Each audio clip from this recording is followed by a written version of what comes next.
جات ايام دازت تقريبا شي 3 شهور والحلمه ما كتفارقنيش، ما كنعس ما كنشوفو. عاودت لصاحبتي شنو وقع من الاول حتى الاخر.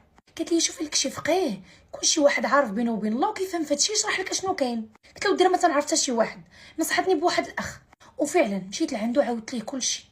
وفي سياق الكلام عاودت لي حتى على اختي فاش مشينا نديرو العمره الوالده ديالنا شنو وقع لها، حيت قلت لي دوزنا لها العمره، زكينا ليها، صدقنا، والحلم باقي هو الحلم.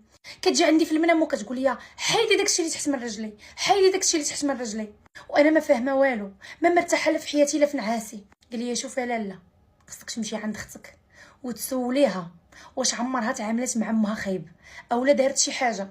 مادام كتمشي حتى لبيت الله وما كتشوفوش اذا راه دايره شي حاجه، سيري وسوليها.